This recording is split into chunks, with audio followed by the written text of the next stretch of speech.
Bien, bonjour tout le monde. Sur ce diaporama, nous allons donc voir comment va se dérouler l'épreuve E4 pour cette session donc de 2021. Alors avant tout, les finalités, les objectifs de cette épreuve, elles sont multiples. Dans un premier temps, ça serait déjà donc de vous évaluer directement sur vos compétences et vos savoirs de GRCF par rapport à tout le référentiel et tout votre cours de première année. On va donc regarder justement cette finalité, à savoir est-ce que vous le maîtrisez ou pas. Également, on va regarder dans un deuxième temps votre maîtrise de la communication écrite et orale. Donc cette fois-ci, c'est votre cours de communication de première année. Et également les différents outils informatiques utilisés au cours de vos différentes situations professionnelles. Comment cela va se passer? Eh bien, l'épreuve s'appuie sur un dossier personnel dont je vais vous parler un petit peu plus tard. Donc, il va falloir constituer ce dossier. Ce dossier va faire référence, entre autres, à vos situations professionnelles vues en atelier de professionnalisation, en principe de stage, mais pour le coup, ça ne sera que par rapport aux travaux que vous aurez conduits en atelier de professionnalisation. Et vous aurez également un entretien. Simplement pour vous resituer au niveau donc de l'examen et des différentes épreuves, l'épreuve 4 se situe donc au milieu, coefficient 6, avec donc deux situations d'évaluation.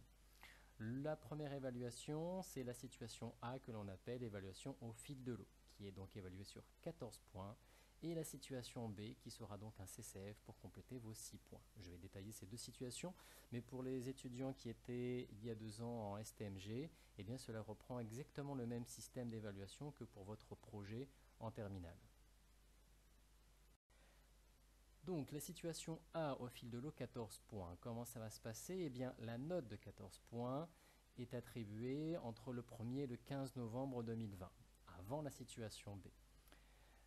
Comment on fait pour attribuer ces 14 points? Eh bien, on va s'appuyer sur différentes modalités, à savoir, au cours de la première année et pendant donc vos SP, votre professeur de GRCF et de communication vous ont fait des entretiens individuels afin de regarder un petit peu votre progression au fil de l'année et voir à quel point vous maîtrisiez autant les compétences de GRCF et de communication que tous les savoirs qui y sont associés. En théorie, il devait également y avoir les appréciations de votre tuteur de stage, mais cette fois-ci, donc, ça ne sera pas le cas. Et un dossier personnel rédigé, dont je vais vous parler un petit peu plus tard, qui va prendre appui sur justement ce que vous aurez réalisé durant vos SP. Qui va évaluer ces 14 points? Eh bien, votre professeur de GRCF et votre professeur de communication. Voici la grille d'évaluation, donc vous constaterez qu'il n'y a pas de points précis pour telle ou telle, on va dire, catégorie ou rubrique, tout simplement de très insuffisant à insuffisant à très satisfaisant. Et comme vous pouvez le constater, je vais utiliser donc mon pointeur laser, vous avez donc à la fois une partie de GRCF, une partie communication et une partie un petit peu commune par rapport à vos manipulations informatiques. Et si vous constatez au niveau donc de la partie GRCF, eh bien cela reprend les 6 activités de notre référentiel avec les différentes tâches ici qui sont donc reprises. La situation B cette fois-ci, donc c'est un CCF qui vous rapportera 6 points. Le moment où ce CCF aura lieu, c'est donc en théorie les 3 premières semaines de décembre jusqu'à la Noël, et si jamais on pourrait également déborder en janvier 2021. Comment ça se passe? Eh bien, cette situation B prend appui sur le dossier personnel rédigé, c'est-à-dire qu'on va regarder ce dossier pour pouvoir en extraire ce qu'on va appeler des scénarios. À savoir que l'épreuve se déroule de la manière suivante: 40 minutes de préparation et 30 minutes d'interrogation. Au cours des 40 premières minutes de préparation, eh bien, on va vous remettre en fait deux scénarios. Un scénario en GRCF et un scénario en situation de communication orale. Ces scénarios donc prendront appui sur ce dossier personnel.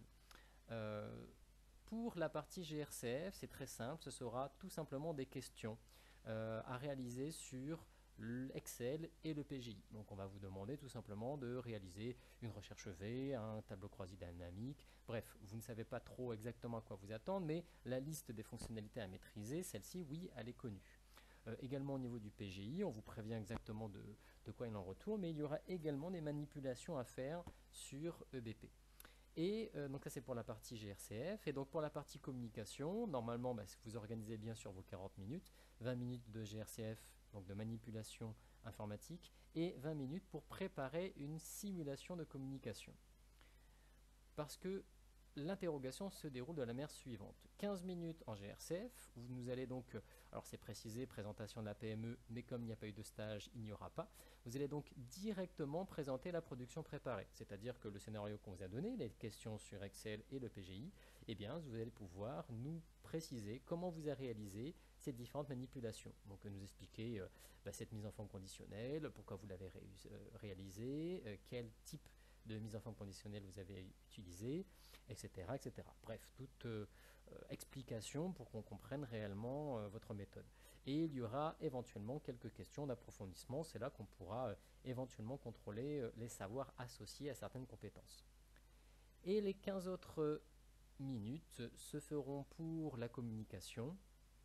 Donc, les fiches de communication orale que vous allez présenter, que pour l'instant, entre parenthèses, on ne sait pas encore lesquelles elles seront. En principe, ce sont des situations de communication orale vécues en stage. Eh bien, en théorie, vous êtes censé présenter donc 2 communications orales vécues en stage, à partir de laquelle, justement, le professeur de communication va extraire et va vous modifier des paramètres. Par exemple, de manière très simple, vous décidez de faire une fiche de communication orale sur un client mécontent. On pourrait très bien imaginer que le professeur de communication prenne cette situation pour pouvoir modifier un paramètre tel que, eh bien, cette fois-ci, c'est toujours le même client, mais le client va venir une deuxième fois. Le problème n'est toujours pas résolu. Et donc, dans ces cas-là, il va falloir que vous analysiez cette situation de communication orale modifiée, en parlant d'enjeux, de stratégie, etc. Il va y avoir réellement une simulation avec l'un ou les deux membres du jury, donc avec votre professeur de communication ou de GRCF, qui fera justement le client mécontent. Et il y aura ensuite une phase d'analyse et d'auto-évaluation. Dire exactement vos points forts, vos points faibles, est-ce que ça s'est bien passé, etc.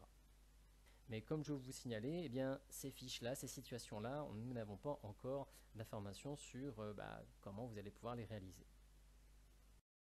Donc, encore à nouveau, vous avez la grille d'évaluation, une partie GRCF, une partie com et une partie PC qui cette fois-ci s'appuiera uniquement sur justement la production que vous aurez réalisée en GRCF, donc les manipulations sur Word et sur Excel et sur EBP. Donc, je vais vous montrer le dossier en théorie. Qu'est-ce qu'on attendait dans ce dossier qui nous permettra à la fois de vous donner les 14 points de la situation A et surtout de nous inspirer pour les scénarios de la situation B. Donc, il devait y avoir une attestation de stage, on va donc l'oublier. Il doit y avoir, ça par contre on le garde, un document synoptique, nous en parlerons plus tard, c'est par rapport à ce qu'on appelle le passeport professionnel, un fichier Excel. La présentation de la PME, il n'y en aura donc pas. Et en théorie, voici ce que vous deviez avoir. 2 fiches de GRCF vécues en stage, 2 fiches de GRCF vues en AP, 2 fiches de situation de communication orale vues en stage et 2 fiches de communication écrite également vues en stage. Donc là, oui, également, je reprécise, présentation donc des bases de données du PJ que vous aurez donc vu et en stage et en AP. Donc simplement les fiches produits, clients et fournisseurs pour qu'on puisse justement réaliser des scénarios par rapport à ces bases de données. Et toutes les annexes et les productions que vous allez utiliser ou créer. Ça, je vous l'expliquerai un petit peu plus loin. Donc, nous pouvons rayer... Attends, je vais juste retirer mon petit pointeur. Voilà, donc on peut retirer l'attestation de stage, on peut retirer la présentation. Et le pari que je fais personnellement, c'est que au lieu qu'il y ait 2 fiches de GRCF en stage et 2 fiches de GRCF en AP, j'imagine qu'on devra avoir 4 fiches de GRCF en AP, étant donné que nous avons suffisamment de missions pour pouvoir réaliser ces fiches. La grande question restera par rapport aux situations de communication, surtout la communication orale, parce que la communication écrite, ça sera facile de l'avoir en AP. Par contre, orale, on n'a fait aucune simulation. Donc je reprends, globalement voici ce que l'on va retenir et ce que l'on va pouvoir commencer à faire, à savoir les 4 fiches de situation de professionnel donc de GRCF en AP, qui va mobiliser à la fois le tableur et le PGI, donc il faudra qu'il y ait une mission. Donc je vais vous expliquer en quoi consistent ces fiches juste après. La présentation donc des bases de données, les annexes, les productions et ce document synoptique, mais on en parlera un peu plus tard. Donc on attend pour tout ce qui est lié à la communication, voir ce qu'on va pouvoir faire. Donc ces fameuses fiches de situation professionnelle, ce sont des fiches qui vont reprendre une mission, soit réalisée en stage, soit dans une de vos situations professionnelles vues en AP. Vous avez fait en tout 3 ou 4 situations professionnelles dans lesquelles vous aviez différentes missions. Donc regardez le nombre de missions que vous avez et ça vous donnera justement le nombre de fiches potentielles que vous allez pouvoir créer, sachant qu'on va vous en demander justement 4. Donc une fiche pour une mission. À vous de choisir celle que à la fois vous maîtrisez le mieux et à la fois celles qui mettront réellement en avant vos compétences.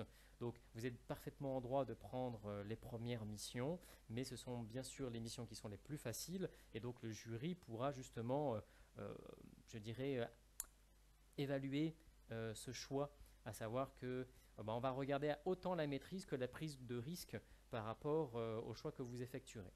Donc ces fiches d'analyse, en théorie, on est censé les réaliser sur ce fameux passeport professionnel qui sera justement le canevas que je vais vous présenter sur le diaporama. Mais moi, je vous recommande de directement les faire sur le format Word que vous allez avoir justement en pièces jointes avec cette vidéo. Donc, je reprécise, tout ce qui va s'afficher sur les prochaines diapositives proviennent du passeport professionnel, mais vous allez retrouver exactement les mêmes rubriques dans le fichier Word qui vous donne justement le canevas à respecter pour la réalisation de ces fiches. Donc on va commencer par tout simplement donc, le numéro de la fiche, donc SP1, SP2, SP3. Alors ce ne sont pas les numéros de la SP que vous avez réalisé, mais tout simplement le numéro de la fiche. Vous allez présenter en tout 4 fiches, donc il y a une numérotation qui est donc indépendante au numéro de mission ou au numéro de SP auquel il se référence. Par exemple, vous allez avoir une fiche SP1 ou également SP2 qui pourrait très bien venir de votre SP4 en fait. Je pense que vous arrivez à voir la différence que je suis en train de vous expliquer. Il y a ensuite différentes modalités de réalisation, à savoir avant la formation pour ceux qui étaient en bac pro ou qui ont pu avoir un petit job avant. Pendant la formation de la PME, c'est pour le stage. Et donc, au final, vous n'allez avoir que pendant la formation en établissement, à savoir des situations vécues en AP. Les conditions de réalisation, pareil, tout va dépendre si c'était en stage ou en AP, parce qu'en stage, vous auriez pu être accompagné ou également vous auriez pu être uniquement en observation. Là, étant donné que nous sommes que en cours d'AP, eh bien, ce sera en autonomie. Je ne le précise pas avec une petite animation, mais il y a également la durée de la réalisation. Donc à vous de voir. Début de la réalisation, donc le début non pas de l'ASP, mais de la mission que vous avez choisie, et la durée de la réalisation, donc qui aura peut-être pu être de 2 semaines, 3 semaines. À vous de juger, de vous remettre dedans. Évidemment, on n'est pas à une semaine près, mais je reviens, retenez bien, c'est bien le début et la durée uniquement de la mission, mais pas de l'ensemble de l'ASP. Et les 2 boutons qui vont suivre, on ne va pas en parler cette fois-ci, ce sera pour plus tard. On poursuit. Vous avez donc la présentation et le contexte. On commence par l'intitulé de la situation de gestion, où je précise que l'intitulé n'est pas le nom d'une tâche, à savoir que c'est tout simplement un titre. Quel titre vous pouvez donner à la mission que vous êtes en train de présenter, à savoir que généralement vous allez pouvoir reprendre le titre de la mission qui est donc dans l'énoncé de votre SP. Des fois, ça pourrait mériter également quelques petites précisions. Je prends par exemple la mission 2 de l'SP1, il s'agissait donc d'une prospection donc de clientèle. Pourquoi pas justement préciser que c'était la prospection du segment entreprise de mon portefeuille client. L'exemple de la mission 2 de l'SP1, vous allez également la voir dans les pièces jointes qu'on va vous fournir avec cette vidéo.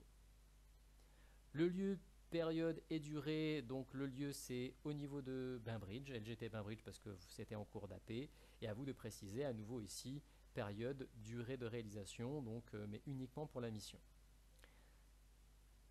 Vous avez le cadre de la situation professionnelle. Que se passe-t-il dans l'entreprise de manière générale? Donc là, on parle de généralité, que dans mon entreprise, on a des clients B2B, B2C, et les B2C, on les accueille par exemple directement au comptoir, et on répond directement à leurs demandes, et c'est le lieu également de la facturation. Voilà, on va parler vraiment de grande généralité. Pour la mission 2 de la SP1, l'idée c'était simplement de dire que se passe-t-il dans mon entreprise? Eh bien, nous avons réalisé une analyse de portefeuille client, entre parenthèses c'était la mission 1, et nous avons décelé des segments qui étaient encore peu exploités. Voilà ce qui se passe de manière générale dans mon entreprise. Que va-t-il arriver juste en dessous?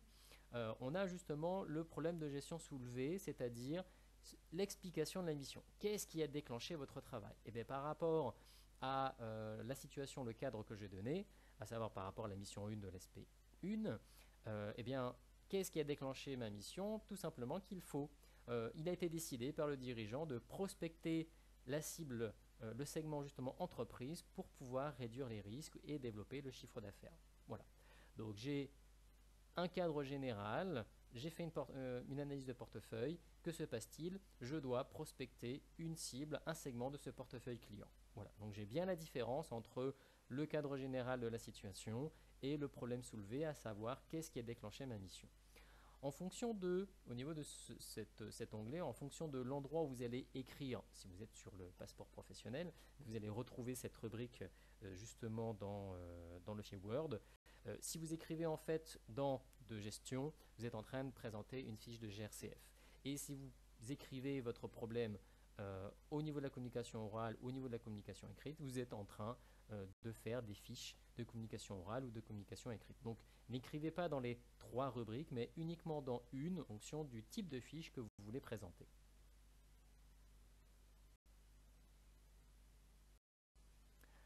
On arrive maintenant sur d'autres informations comme les acteurs et les relations entre les acteurs. On va distinguer simplement entre les acteurs internes et les acteurs externes. Donc à vous de préciser, d'imaginer par rapport aux situations DSP les acteurs en présence.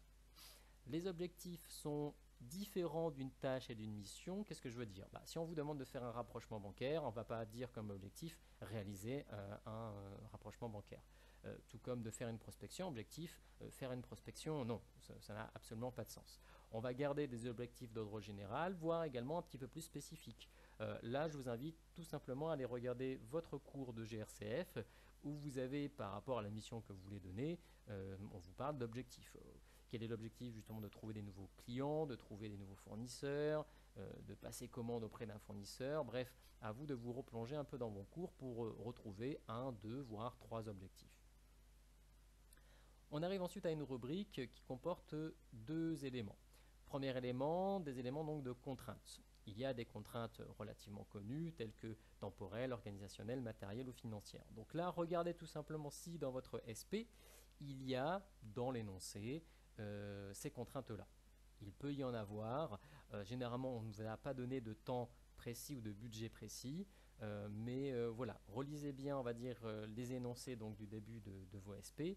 Mais si on se plonge par exemple dans un stage, il est possible qu'on vous donne par exemple une mission telle que refaire l'accueil justement, la salle d'accueil des clients. On va vous dire, vous allez avoir un budget de 1000 € pour pouvoir acheter des plans, des tapis, un nouveau mobilier. Deuxième rubrique ici, c'est donc l'environnement numérique, à savoir le réseau, le matériel, simplement préciser ce à quoi vous avez eu recours.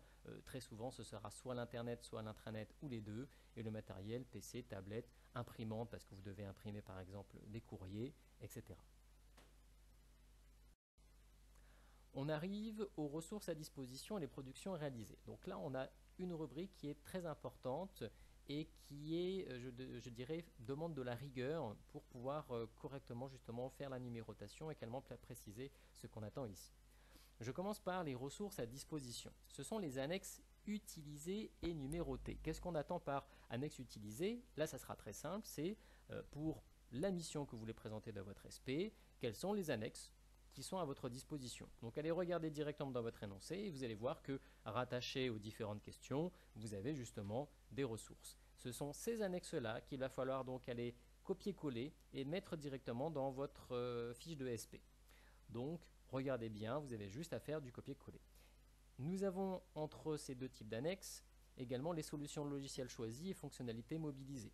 À vous de préciser, globalement, vous allez avoir l'un des trois au minimum, Word, Tableur ou PGI. Il peut également y en avoir d'autres en fonction du travail qu'on vous a donné et de la mission que vous présentez.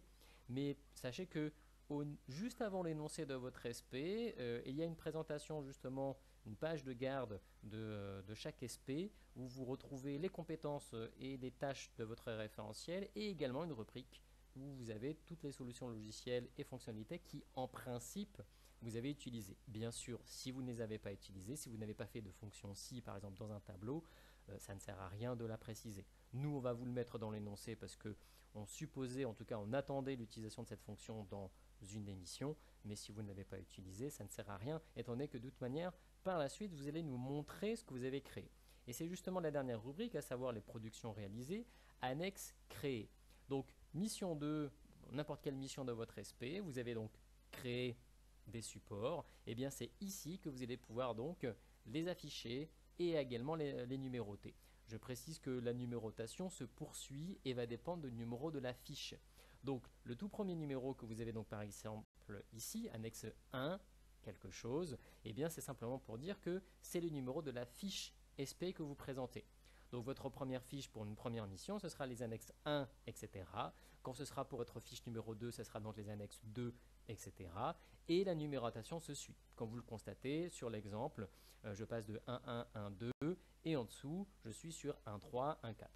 Peut-être qu'il y a des missions où vous n'avez aucune annexe à votre disposition. Dans ce cas-là, vous ne précisez rien. Par contre, vous allez forcément avoir des productions réalisées parce que c'est ce qu'on attendait pour vos SP. Ici, simplement quelques éléments pour celles et ceux qui auraient pu être en stage, mais ça ne vous concerne pas ici.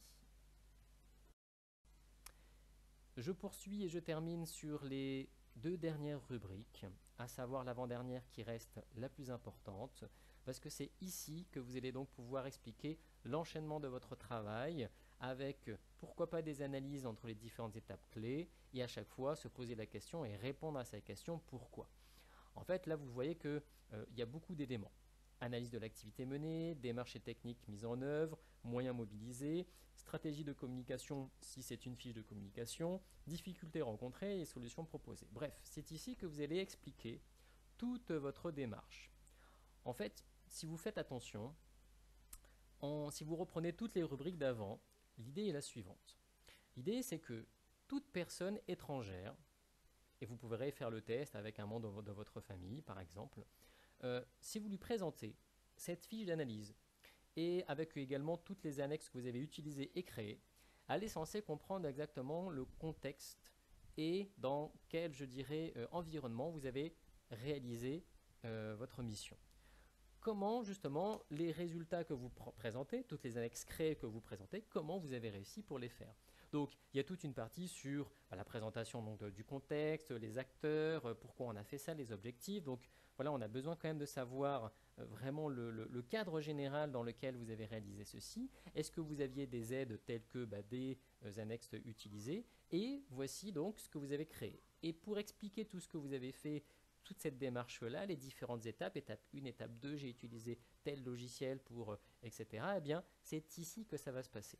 Alors, le mieux pour moi, c'est l'exemple qui va suivre, que je vais vous montrer, qui est donc par rapport à la mission 2 de notre SP1, pour vous montrer comment, je dirais, quel détail on attend et également quel type de présentation. Parce que l'idée ici, ce ne sera pas de faire un long roman, mais de présenter ça sous forme d'étapes, avec des tirets et pourquoi pas quand même des petits paragraphes pour une partie d'analyse pour que ça soit le plus concis et efficace possible.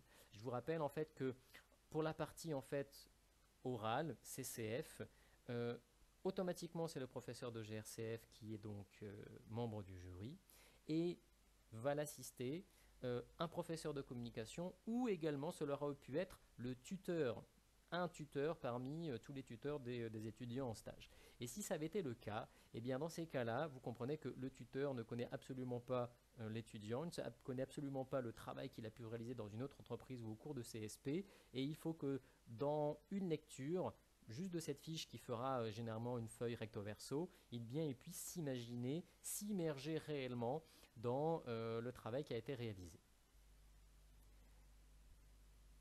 c'est ce que je précise ici, votre jury ne connaît pas votre entreprise.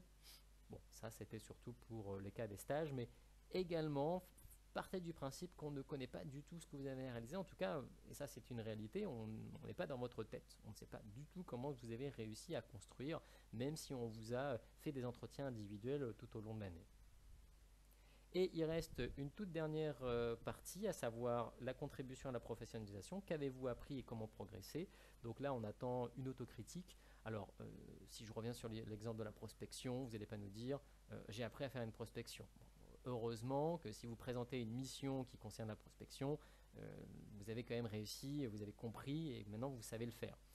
Mais là, on attend plutôt une autocritique sur autant vos compétences professionnelles ou encore les qualités, à savoir que par exemple, au niveau de la prospection, l'idée c'est plutôt la suivante. Vous avez fait un travail et on vous a donné une correction. Et quand vous avez constaté justement l'écart ou pas qu'il pouvait y avoir entre la correction et votre travail, eh bien, on attend à ce qu'il y ait une réflexion sur votre travail. À savoir, eh bien, soit vous avez tout compris, et dans ce cas-là, vous allez pouvoir le dire, eh bien, je me suis rendu compte que je maîtrise parfaitement les compétences en termes de prospection, j'ai vraiment pu m'immerger en tout cas dans ce scénario-là, c'était vraiment, j'ai pu vraiment voir que j'ai réussi et que j'ai compris, ou encore vous avez pu peut-être voir que bien quelques éléments sont encore à maîtriser, donc ce sont les pistes de progrès, telles que peut-être que le publipostage, vous n'avez pas encore compris comment il fallait pour clairement faire un tri dans ce publipostage ou pour utiliser une base de données extérieure, bref, tout élément qui justement permettront au jury d'apprécier cette analyse réflexive que vous allez pouvoir faire de vous-même. Donc pour terminer, je vous présente donc un exemple de fiche par rapport à la mission 2 de votre SP1. Donc vous voyez que je vais utiliser le petit laser. Donc là vous voyez que en fait ici, tout de suite, vous allez pouvoir cocher si c'est une fiche de GRCF, de communication orale ou de communication écrite. Alors pour les cases cochées ou décochées, c'est simplement l'insertion d'un symbole. Il suffit simplement de le sélectionner, copier-coller pour cocher ou décocher. D'accord ? Ce ne sont pas des puces qui se cochent et décochent automatiquement. Vous avez ici donc le numéro de votre SP, la période de réalisation avec les conditions et également les activités qui sont concernées, mais uniquement de la mission que vous voulez présenter. D'accord ? Donc à nouveau, regardez au niveau de l'énoncé de votre SP, vous avez donc toutes les tâches et les activités qui sont renseignées, mais ne sélectionnez que celles qui concernent, selon vous, la mission que vous voulez présenter.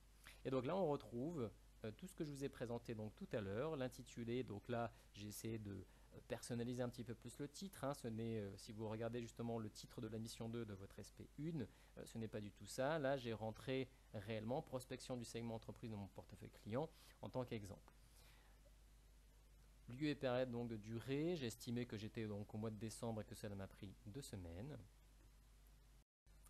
Et voici donc le cadre et le problème que j'avais soulevé tout à l'heure. Donc une analyse du portefeuille client a été réalisée et a révélé des segments très peu exploités. Donc voici ce qui se passe donc dans mon entreprise. Et qu'est-ce qui a déclenché ma mission? Pourquoi je l'ai réalisée? Tout simplement parce que le responsable me demande de prospecter cette nouvelle catégorie de clients en ciblant les entreprises susceptibles d'être intéressées par nos services. Donc j'ai imaginé les différents acteurs, donc en interne le dirigeant, en externe les prospects. Deux objectifs, développer donc mon chiffre d'affaires et réduire les risques parce que on s'est rendu compte que, un petit peu comme l'entreprise de Juni de votre manuel, c'était très risqué d'avoir un segment, voire deux segments qui étaient donc très importants et qui faisaient à eux deux quasiment 80% de mon chiffre d'affaires. Très dangereux parce que là par exemple, vous avez vu que pendant notre pandémie, le tourisme a été très problématique. Donc si je n'ai pas dans mon entreprise d'autres clients, eh bien ça peut être risqué pour moi.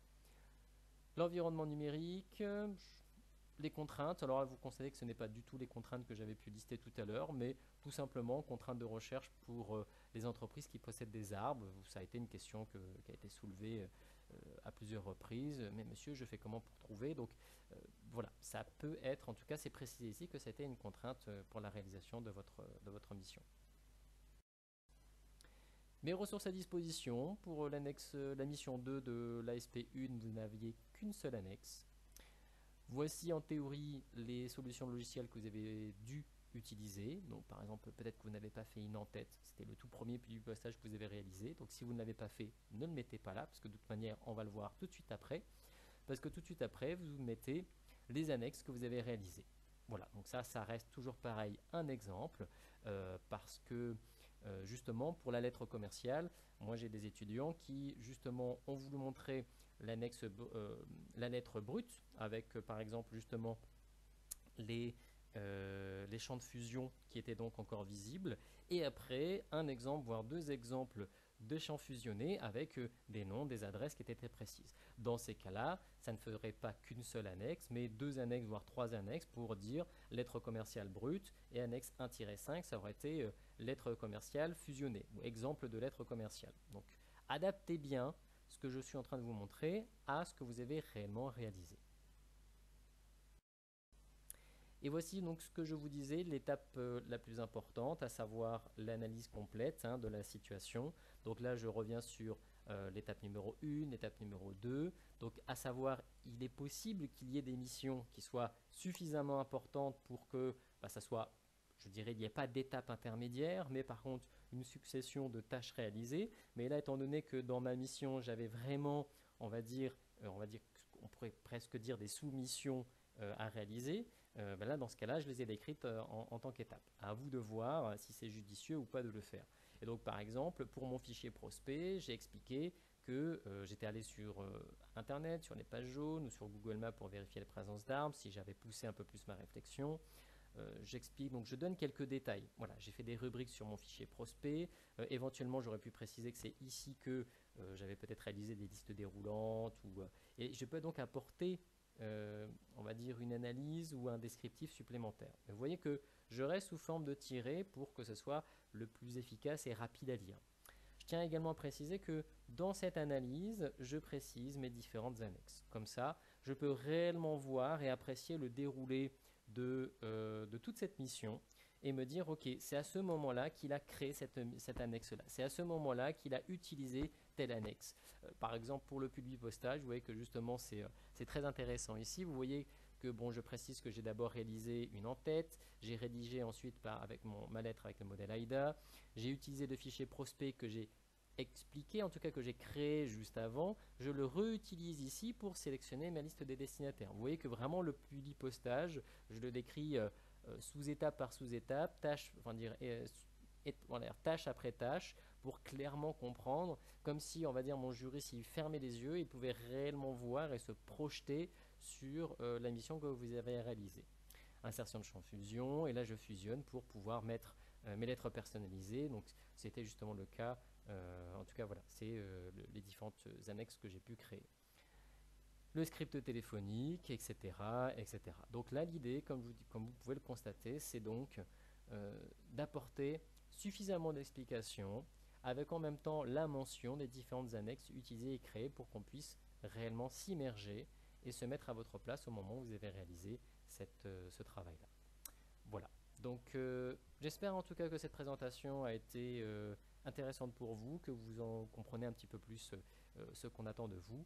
En tout cas, n'hésitez pas à me poser des questions et de toute manière, je reviendrai vers vous très bientôt. Bon courage à vous.